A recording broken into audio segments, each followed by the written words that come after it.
Olá, tudo bem? Me chamo Michele, sou estudante do curso de Pedagogia na Universidade UDF. Eu e mais 3 colegas desenvolvemos esse podcast para auxiliar a sua compreensão sobre o livro Pedagogia da Autonomia de Paulo Freire. Nesse podcast, vamos abordar alguns pontos do capítulo 2, onde Paulo Freire nos traz reflexões e ensinamentos sobre a vida e principalmente sobre a prática docente.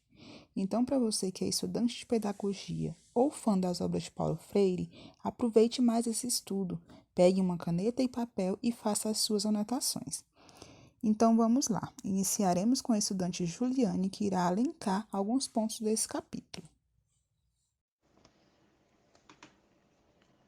Pedagogia da Autonomia, capítulo 2. Ensinar não é transferir conhecimento, mas criar possibilidades ao aluno para sua própria construção. Este é um primeiro saber necessário para a formação do docente, numa perspectiva progressista. Paulo Freire traz em seu livro que nós, como docentes, devemos planejar, que ao planejar a nossa aula, nós também aprendemos. Quando ministramos nossa aula, nós também aprendemos. E que também essa criança a quem nós estamos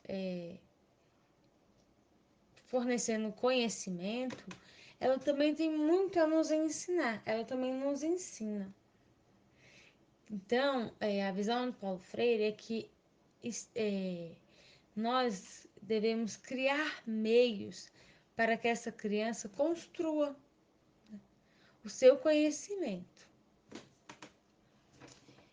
E aí, ele traz essa reflexão sobre o saber, né, do conhecimento, e que ela também é necessária para a formação do docente, que devemos compreender e devemos entender esse processo e tentar apresentar um caminho que possa ser construído com o aluno, né?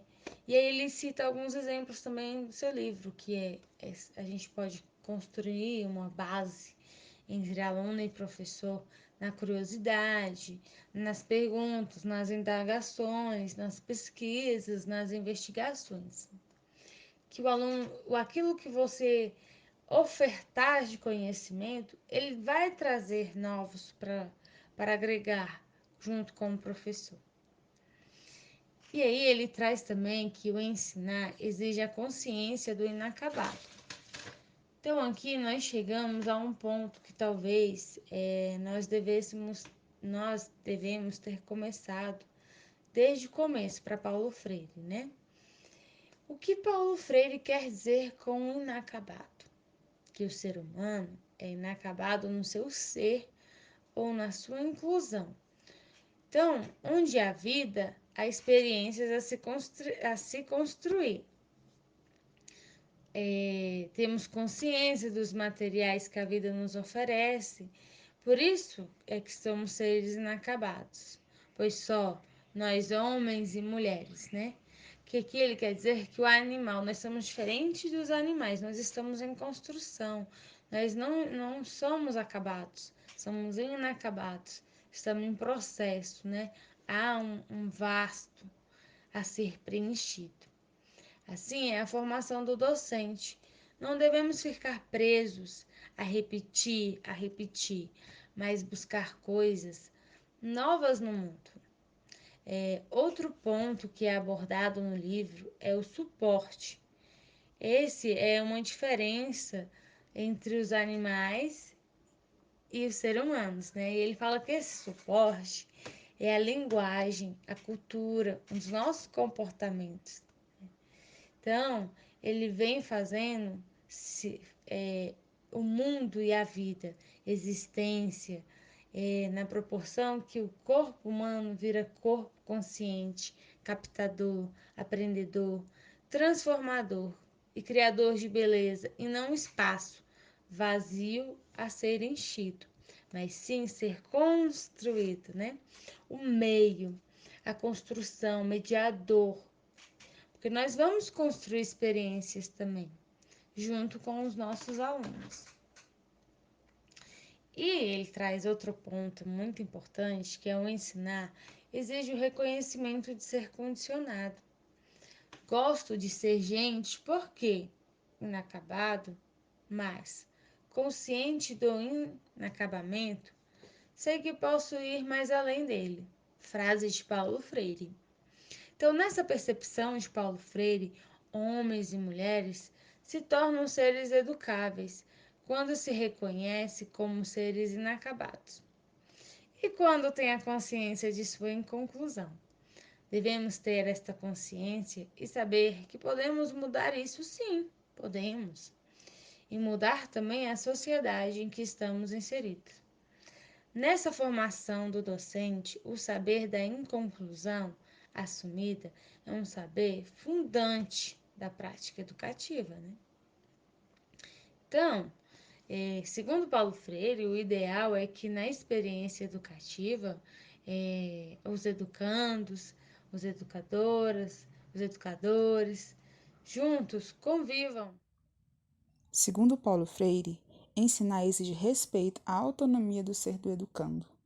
Paulo Freire traz nesse capítulo que o professor que menospreza a curiosidade, os gostos, despreza a linguagem dos alunos, que impõe que apenas o que ele pensa ou gosta é considerado válido ou que presta, que ironiza ou minimiza suas necessidades, esses professores transgridem os princípios fundamentais da ética. Paulo Freire traz também que respeitar a cultura, a linguagem, a religião e não tentar achar justificativa para sua suposta superioridade é um dever, pois qualquer discriminação é imoral. Ensinar exige bom senso. Nesse tópico, Paulo Freire traz que ciência e ética se juntam na investigação da realidade. Ele explica que quanto mais metodicamente organizarmos a nossa prática de indagar, aferir e duvidar, mais crítico se torna o nosso bom senso. Pois o educador precisa ser um pesquisador e sempre buscar saber onde e em qual contexto está inserido. Pois o bom senso tem uma importância enorme na prática docente, onde é essencial para a avaliação. Um exemplo que Paulo Freire traz nesse capítulo é que antes de cada tomada de decisão, o educador precisa estar alinhado ao bom senso, para que sejam tomadas decisões certas e coerentes em sala. Caso contrário, pode se tornar decisões rigorosas e negativas. E como exemplo, ele nos explica a situação em que o professor se recusa a aceitar um trabalho por perda de prazo. E que apesar das explicações do aluno, o desrespeito ao regulamento da entrega é o que será contado, pois o bom senso adverte o educador a tomada de decisões, orientando atividades, estabelecendo as tarefas e cobrando o desempenho individual e coletivo. Então, o que Paulo Freire nos ensina é que com o exercício do bom senso só temos a ganhar e que é um dever do educador usá-lo em prática docente. A prática do bom senso exige humildade, tolerância e luta em defesa dos direitos dos educadores. Não se pode abandonar a educação diante das ofensas e dificuldades. É preciso lutar por ela. Agora, a colega Beatriz vai dar continuidade no capítulo. De acordo com Paulo Freire, ensinar exige humildade, tolerância e luta em defesa dos direitos dos educadores.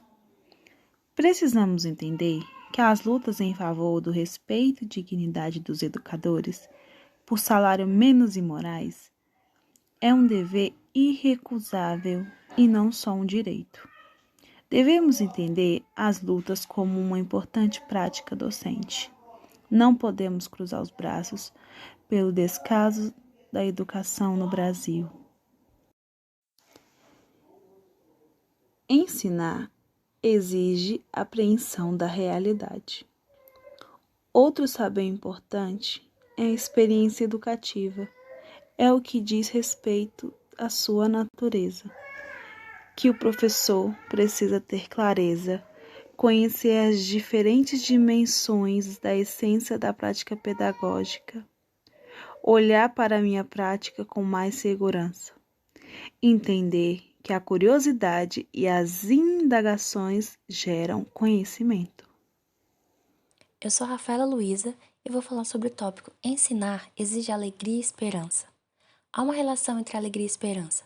Temos vários contextos impróprios à vida, realidades difíceis de gente que o tempo inteiro tem sua existência negada e reprimida, nos quais crescem pessoas desesperançosas com o futuro. Porém, a história é feita de pessoas esperançosas, que sabem que é possível mudar, pois a esperança faz parte da natureza humana.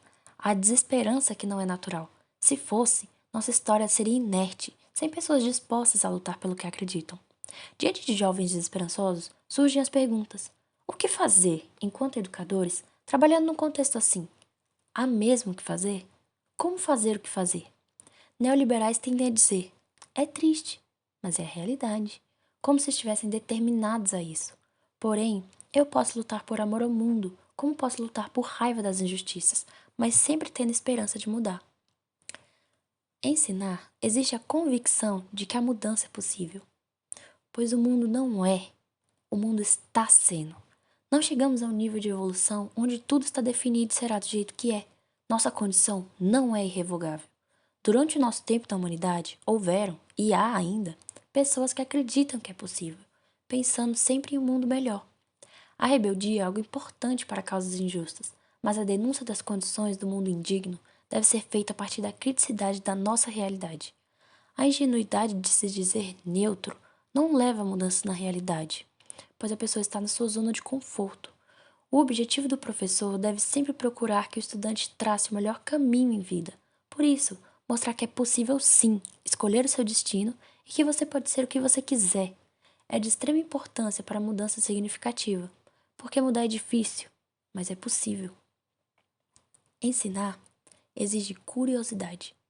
O professor deve ser curioso quanto ao aluno, conhecer ele, saber o seu contexto, mas de forma ética. O aluno também deve ser instigado a ser curioso, usar dos porquês. Um professor autoritário pode o estudante de ser curioso, impedindo de desenvolver a curiosidade epistemológica, no caso, a curiosidade científica. Ele tem medo de perguntar. Einstein manteve por toda a sua vida uma curiosidade sobre coisas metafísicas, e diante dessa curiosidade veio a experimentação e a teoria de que revolucionou gerações. Isso pode ser incentivado com os professores, pois a curiosidade nos leva a estudar, mas nos deixa ainda mais curioso quanto ao que não sabemos, pois como seres inacabados, o conhecimento é incompleto, sempre haverá algo novo para se descobrir. Neste capítulo, Paulo Freire fala sobre a ética profissional diante de um educando, para compreendermos que ele é um ser inacabado, assim como nós, que precisa de liberdade para ser e, assim, aprender. Mas que o aluno não é apenas um receptor de conteúdos, como na educação bancária, mas sim alguém com uma história, um contexto, com medos e alegrias, gostos e saberes, tão necessários para o complemento de sua educação.